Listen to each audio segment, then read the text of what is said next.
Então, hoje nós vamos fazer esse segundo dia da nossa meditação do Tempo da Paixão, focalizando especialmente o Evangelho segundo São João, no caso, aqui para hoje, o Evangelho corresponde àquele que é rezado na missa, e fazendo a meditação do Salmo também.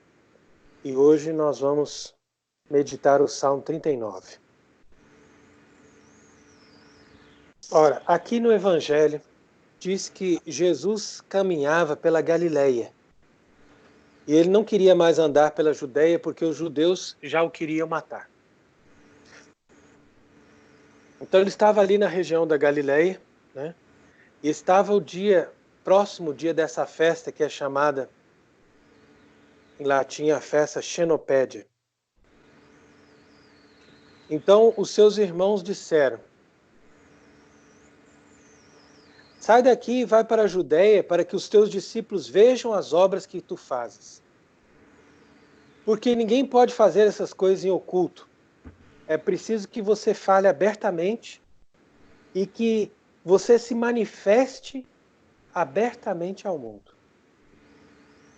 E depois continua São João observando que nem sequer os seus irmãos acreditavam nele. Então veja bem, primeiro isso. Esses irmãos aqui são esses parentes, né, que nós costumamos explicar, normalmente são filhos do filho, filhos do casal, né, Maria de Cleofas e esse Cleofas Alfeu, que era, segundo a tradição, Santo Eusébio explica que ele era irmão de São José. Então esse casal gerou alguns filhos, parece que 7 filhos, e dentre os quais alguns deles não acreditavam, né? Ora, não é que eles não acreditavam em Jesus, mas eles queriam que Cristo manifestasse uma glória humana, como muitos dos judeus que estavam acompanhando ele também. Veja que quando Nosso Senhor anunciou o mistério da Eucaristia, dizendo que nós teríamos que comer a sua carne e beber o seu sangue, né, muitos dos seus discípulos ficaram escandalizados, acharam essa palavra dura demais e já não andavam mais com ele. Então isso aí é uma constatação de como, à medida que Nosso Senhor revelava a sua dimensão espiritual de salvação, ele era automaticamente abandonado pela maioria das pessoas que o seguiam. Inclusive desses irmãos aqui, né, que queriam, de qualquer maneira, que ele manifestasse o poder que ele tinha para o mundo. Então a resposta de Nosso Senhor foi muito forte para eles, né? Ele disse o seguinte: o meu tempo ainda não chegou. O vosso tempo está sempre preparado. Por isso o mundo não pode odiar-vos, e porém o mundo me odeia. Então veja como a palavra realmente ela é forte, ela é profunda, né? Porque ela entra na própria questão da filosofia do tempo. O que é o tempo, né? O que é o tempo para aquele que vive do hoje? O que é o tempo para aquele que vive do amanhã? E o que é o tempo para aquele que vive do ontem? Isso é muito interessante, porque a grande maioria das pessoas vivem para o hoje. Por isso que Nosso Senhor diz: o vosso tempo está sempre preparado. Porque as pessoas não se projetam para o futuro, simplesmente vivem uma vida do presente, uma vida de aproveitar o momento. É uma filosofia muito divulgada atualmente, você tem que aproveitar o momento. Agora, a pessoa que vive do amanhã, ela pode viver do amanhã na esperança e ela pode viver do amanhã na preocupação. A viver do amanhã na preocupação não é de acordo com a palavra de Deus, porque nosso Senhor disse, né? Cada dia basta o seu mal. Então você não precisa preocupar-se com o dia de amanhã. Você não precisa ficar com aquela inquietação de saber se amanhã você vai ter o que comer, se você vai ter sucesso, se você vai conseguir fazer as coisas que você quer, se você vai ter saúde, se você vai ter a proteção. Né? Isso é uma inquietação humana. Agora, viver do amanhã na esperança da vida eterna e da realização das promessas de Deus já é a dimensão certa do tempo. Ou seja, eu vivo hoje me projetando para o amanhã, porque eu tenho essa esperança que Deus vai me dar cumprimento de suas promessas. Né? Essas promessas que vão se realizar nessa vida e na outra. Então esse é o tempo de Cristo. Né? Como ele diz, o meu tempo ainda não chegou. Né? Porque ele tem que realizar uma missão. Então ele vive do amanhã, mas de um amanhã pleno da esperança de cumprir a vontade de Deus e realizar essa vontade de Deus. Né? E para depois também ter a recompensa de Deus e a glorificação de Deus. Então é por isso que diz o Salmo 39, expectans expectavi Domino. É interessante quando ele repete isso, né? Esperando, esperei no Senhor. Olha que interessante. Quer dizer, é uma forma de dizer também, cheio de esperança, eu esperei no Senhor. Então aqui você projeta para o futuro. E ele me ouviu. E escutou as minhas preces e me tirou do lago da miséria e da lama fétida. E colocou os meus pés sob segurança. E encaminhou os meus pés. E colocou na minha boca um cântico novo, um poema ao nosso Deus. Então essa é a realização da glória de Cristo na sua Páscoa. Né? Porque ele foi arrancado desse lago profundo da miséria, que era o abismo da morte, e do lodo fétido do abismo, da potência infernal, né, do sofrimento, da angústia, do medo, para a glória perfeita, o pé seguro. Né? O pé foi colocado no lugar seguro da glória do céu, né? Do monte glorioso que Deus preparou para nós no céu. E ali diz também, feliz o homem cujo nome do Senhor é a sua esperança. Né? Quer dizer que você espera no futuro que Deus vai te dar e não fica olhando para vaidades e coisas vãs e falsas. Né? Que é exatamente o que a maioria da humanidade faz, principalmente nos dias de hoje, ficar desejando coisas vãs e falsas. Por causa que muitas coisas fizeste, meu Deus, muitas maravilhas, e ninguém pode imaginar os teus pensamentos. E ali vem depois essa parte interessante do Salmo, que é citada também na carta aos Hebreus. Sacrifício e oblação não quisestes, portanto me abristes o ouvido, me aperfeiçoastes o ouvido. Então aqui vem aquela questão da obediência. Né? Como que Cristo aprendeu a obediência? Isso aí realmente é uma coisa impressionante. A carta aos Hebreus nos diz que ele aprendeu, mesmo sendo filho, ele aprendeu o que significa a obediência. Então é exatamente o que ele vai dizer no Evangelho, né? Por isso que o mundo não pode vos odiar, enquanto que o mundo me odeia. Né? Porque eu dou testemunho, né, daqueles cujas obras são más. Então, tudo isso está em sintonia com essa questão de fazer a vontade de Deus. Né? Quando você vê Nosso Senhor proclamar que ele faz a vontade do Pai, então ele obedece o Pai em 3 dimensões. Como que ele obedece o Pai? Porque ele faz as obras do Pai, porque ele dá testemunho do Pai e porque ele dá testemunho das obras más daqueles que estão contra o Pai. Então, para uma pessoa ter discernimento para saber se ela está fazendo a vontade de Deus, não basta que ela faça uma coisa, ou seja, uma dessas direções. Ela tem que estar fazendo essas três coisas.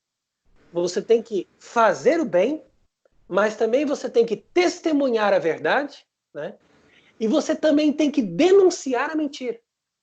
São três movimentos. Não adianta só eu fazer o bem, né? Não, eu faço o bem, no sentido bem mesmo, propriamente dito, que é a vontade de Deus. Ou seja, eu procuro realizar a vontade de Deus com obras, mas também eu testemunho a verdade que Deus revela. E, ao mesmo tempo, eu denuncio a mentira de Satanás, que é o adversário de Deus. Então, isso significa obedecer a Deus. Agora, especialmente nesse tempo da paixão, nós temos que nos concentrar muito nessa dimensão da virtude da obediência de Cristo, né? Ele foi para a cruz por obediência. E é na obediência que ele se consagrou a Deus e que ele realizou um sacrifício de louvor perfeito e que deu o máximo grau de adoração a Deus. Então, quando uma pessoa me pergunta por que a missa é o culto perfeito? O que tem na missa? Qual que é o rito? Qual que é a palavra exata? O que faz da missa ser um culto perfeito a Deus? Ora, a missa é um culto perfeito a Deus porque ela reapresenta o culto que Cristo deu ao Pai. Então, não é o rito da missa que torna a missa perfeita, né? A missa nova, ela não dá a glória a Deus, a missa moderna. Por quê? Porque ela apresenta mal o mistério do sacrifício que Cristo realizou na cruz. Mas não é porque a igreja faz questão que seja só esse rito, né? Tem muita gente que não entende isso. Fala assim, mas por que Deus tem que aceitar uma missa que tem que ser só desse jeito, que tem que ser só em latim? Não, de forma alguma. Existem muitos outros ritos que são tradicionais, que são aprovados e que são verdadeiros, e que a igreja celebra e que nunca jamais a igreja diz que esse rito bizantino, ou esse rito copta, ou esse rito sei lá qual, ele dá menos glória a Deus do que o rito romano, por exemplo. Quando eu falo rito romano, no caso, o rito tridentino, o rito verdadeiro, né? Aqui não é nenhuma questão de dizer rito romano ordinário e rito extraordinário, porque a gente já não usa nem mais essa terminologia, que, a meu ver, essa terminologia ela também não é correta. Só existe um rito romano. É o rito romano aprovado pelo Papa São Pio V no contexto da conclusão do Concílio de Trento. Esse é o rito romano, né? Desenvolvido no decorrer da história.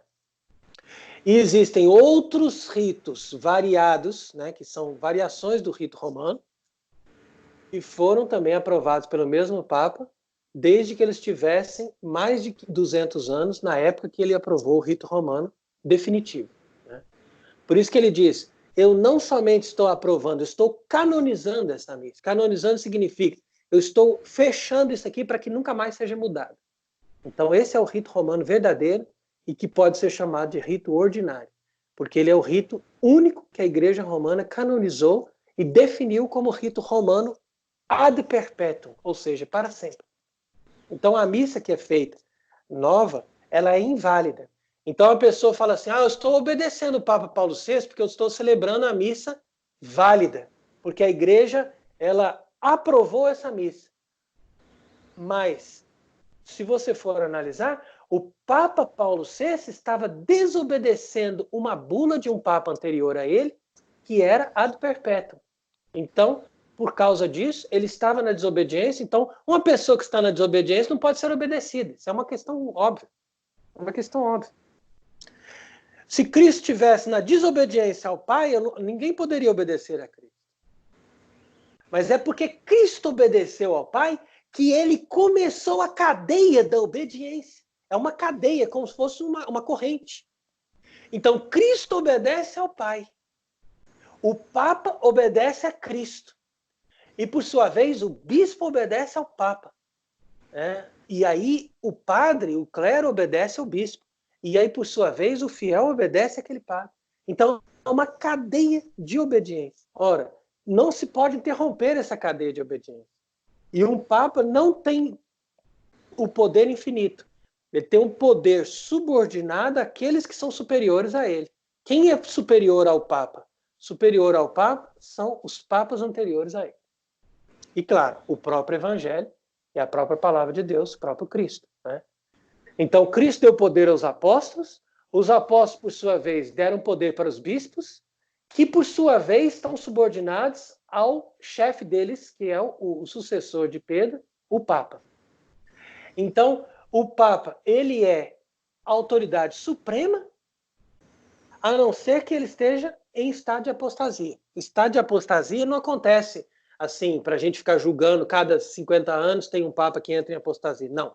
Estado de apostasia acontece unicamente no fim dos tempos, como castigo para a igreja, para a destruição da igreja e para a conclusão do plano do diabo, que é o reino do anticristo. Então, simplesmente é isso.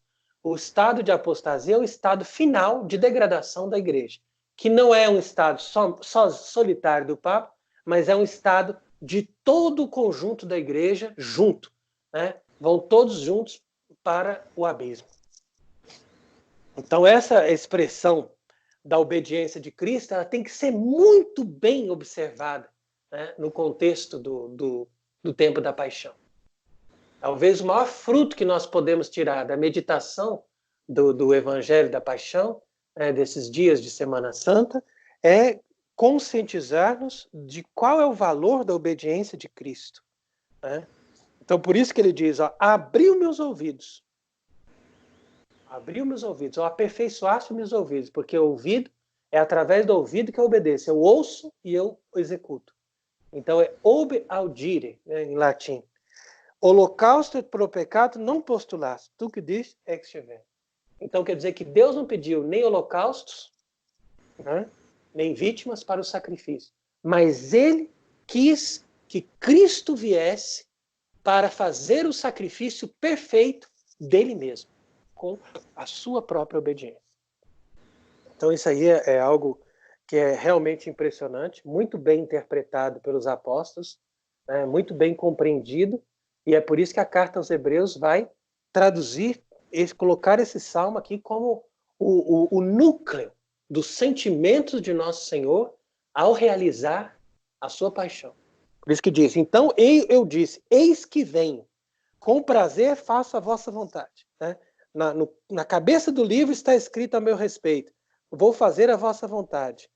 Eu quero a tua lei, e a tua lei está gravada no meio do meu coração. Então, essa dimensão de Cristo obedecendo à lei, né, essa lei é justamente a lei suprema. Né? Não é qualquer lei, mas é a lei suprema. Amarás a Deus de todo o teu coração. Então, como que ele obedeceu essa lei? Obedecendo. Simplesmente se entregando. Né? Simplesmente morrendo para si mesmo. Não tem uma forma de você amar ou de adorar um outro ser, senão você aniquilar o seu ser para dar glória àquele outro ser. Então essa é a forma como Cristo amou, como Cristo glorificou o Pai no seu sacrifício da cruz. Né? Então ali ele vai dizendo, eu anunciarei a tua justiça na grande assembleia, né, que é a Igreja Universal, a Igreja Católica, né? E ali ele vai mostrar a tua misericórdia, a misericórdia do Pai, em todos os confins da terra. Né?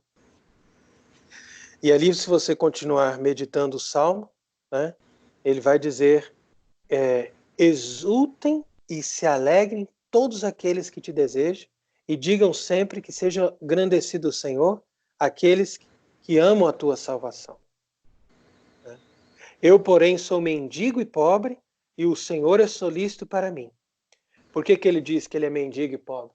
Porque ele é o verdadeiro homem indigente que se despojou de tudo, até mesmo da sua própria vontade. Então, é a pobreza perfeita. Né? Não adianta a pessoa ter uma pobreza exterior e ter uma riqueza interior. Uma riqueza no sentido negativo, né? De guardar o seu ego. Então, se você for analisar, é interessante que todas as heresias e todos os cismas e todos os movimentos que foram perturbadores na história da igreja, né? Você veja o movimento dos cátaros, o movimento dos Lollards, fundado por Wycliffe, depois os seguidores de Roas, né, os russitas na República Tcheca, depois vieram os protestantes, seguidores de Lutero, seguidores de Calvino, depois todos os outros cismas, mesmo antes, ali, o que aconteceu com o cisma no Oriente. Então, todas as crises que a igreja passou foram vinculadas à questão do orgulho, né? E, normalmente, esses heréticos cismáticos, eles criticavam a igreja pela riqueza e se mostravam, né, muito pobres, muito indigentes, muito humildes, né? Então, mostrava aquela virtude da pobreza e da humildade. Entretanto, o diabo sabe se revestir de anjo de luz e sabe muito bem se apresentar como pobre e humilde. Mas jamais o demônio se apresenta como obediente. É interessante esse detalhe. Então, a virtude da obediência, ela vem antes da pobreza, né? E é muito fácil também você ver muitos religiosos que se apresentam com pobreza, com humildade, mas que por dentro são verdadeiros demônios, né? Tal é a arrogância e o orgulho, né? O amor próprio que eles guardam com eles mesmos, em torno deles mesmos, né? Então veja aí que a dimensão do evangelho de hoje, desse salmo, ela nos leva a esse conhecimento do grau perfeito de obediência que nosso Senhor teve para com o Pai. E essa obediência é que fez a plenitude da religião.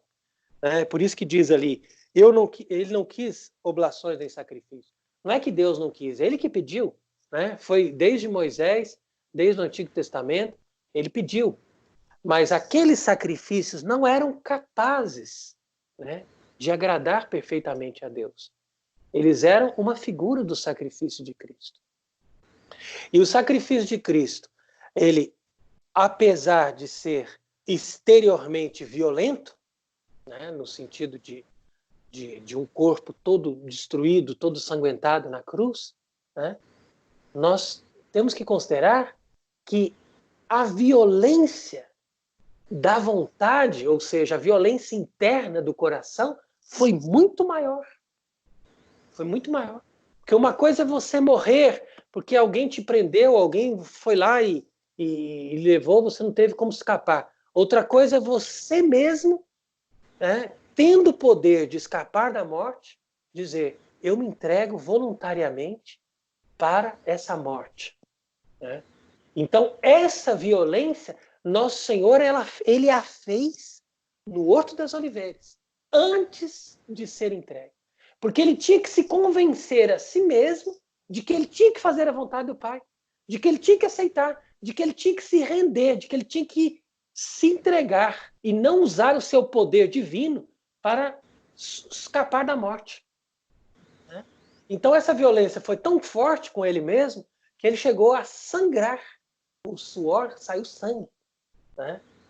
E ele estava ali numa violência profunda, né, contra ele mesmo. Ele diz também, uma outra passagem do Evangelho, o reino dos céus é dos violentos, e são os violentos que o arrebatam. Ora, quem são esses violentos? São as pessoas capazes de fazer violência à sua própria vontade. Esse é o violento que Nosso Senhor está falando aqui, né? Para entregar-se na vontade de Deus. Então, realmente, essa dimensão da espiritualidade da quaresma, né, da paixão, é muito importante para nós. E é muito pouco analisada nos nossos dias de hoje. Como eu estava dizendo, a maioria das pessoas pensa que nós somos desobedientes ao Papa se nós não celebramos a missa nova.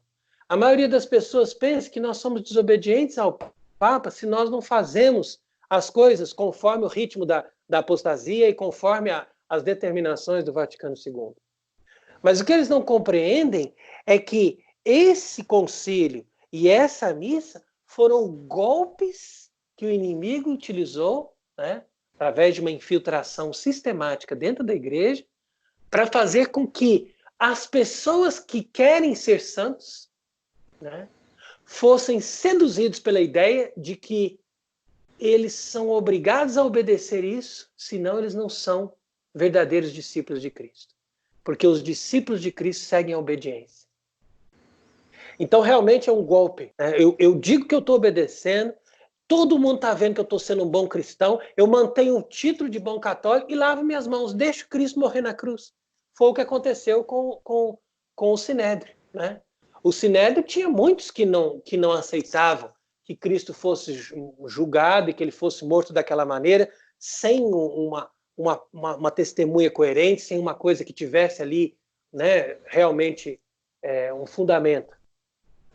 Mas eles disseram, mas né, para que nós vamos também ali enfrentar o poder, né, e sair da nossa situação cômoda? Afinal de contas, nós temos um título, nós temos uma vida, é preciso levar isso adiante. Né? Então, muito poucos estão preparados para dar a vida por Cristo.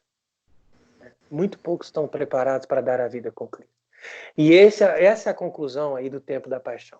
Não é por acaso que no tempo da sua morte, né, os seus apóstolos fugiram, né? São Pedro negou 3 vezes, porque eles tiveram medo, eles tiveram mais apego à vida deles do que ao Senhor que estava ali. A não ser São João, né? São João junto com Nossa Senhora, lá no Calvário, eles representam aquele resto, aquela pequena porcentagem dos católicos fiéis que vão permanecer até o fim junto dele no decorrer dessa paixão. Enquanto que os católicos falsos representam esses aqui, irmãos de Jesus, do Evangelho de capítulo 7, São João. Jesus falou para eles, o tempo de vocês está sempre preparado. Né? Vocês estão sempre no tempo bom. Por isso que o mundo não pode vos odiar. Né? É uma conclusão óbvia. Por que o mundo vai odiar alguém que está sempre preparado? Vamos agora para uma partida de futebol? Vamos, estou preparado. Vamos fazer uma festa? Vamos, estou preparado. Por quê? Porque a pessoa vive para ter momentos. Ela não vive para Deus, para a eternidade. E é claro, nessa hora, o mundo não pode odiar, porque o mundo gosta de quê? Dos momentos. O mundo é feito para os momentos. O mundo é feito, entre aspas, assim, para curtir a sensação de cada momento. Esse é o mundo. Então, quais são os católicos que estão preparados para enfrentar verdadeiramente essa oposição ao mundo? Né? Essa é a questão de hoje. Né? Quais são os católicos que estão realmente preparados para serem fiéis na obediência à verdadeira Igreja de Cristo, que foi fundada sobre a rocha, que foi estabelecida sobre os apóstolos, que foi estabelecida sobre os cânones de todos os santos padres? Onde está essa igreja? E onde estão os fiéis católicos que são capazes de obedecer a essa igreja? Ali que está a verdade. Né? Então nós temos que denunciar o erro, denunciar a mentira, né? Defender a verdade e fazer a obra de Deus. Isso é obedecer ao Pai. Então por isso que Jesus disse, né? Vós desceis para a festa, subis, né, no caso, porque Jerusalém é lugar alto. Vós subis para o dia da festa. Eu, porém, não subo para esse dia, porque o meu tempo não está completo.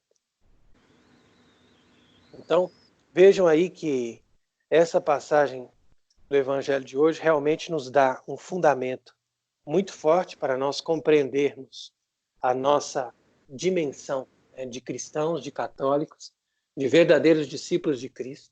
Né? E, ao mesmo tempo, nos introduz muito bem no tempo da paixão. Porque a paixão não é somente um sofrimento do corpo.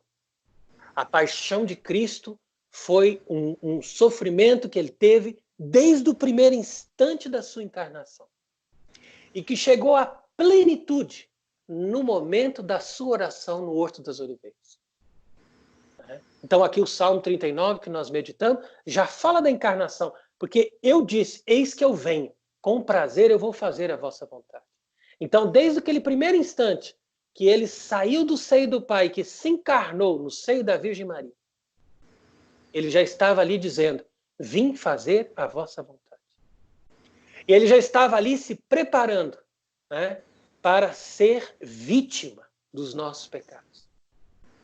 Agora imagine que bonito. Por isso que nós cantamos, né, no hino do tempo da paixão, aquela passagem, talvez poucas pessoas entendem aquilo, né, quando diz lustrisex iam peractum.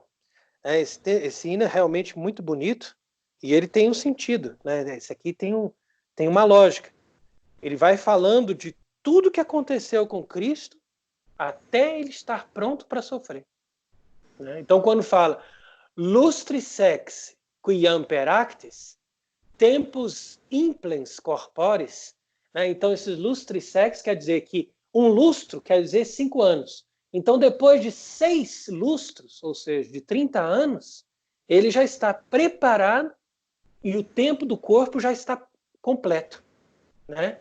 Então, nascido para isso, voluntariamente, ele se dá à paixão. Né? Se volente natus ad hoc passiones deditur. Né? Ele é dado à paixão. E agnus in cruce levatur, immolandus stipere. Né? O cordeiro é levado à cruz e ele faz a sua imolação no madeiro. Ora, que Deus nos dê a graça de sermos verdadeiramente obedientes à imagem de Cristo e que a sua obediência redentora, que nos deu a vida eterna, possa nos conduzir ao verdadeiro tempo, onde nós viveremos com Ele por toda a eternidade para desfrutarmos da vitória que Ele nos concedeu através da sua cruz. Amém.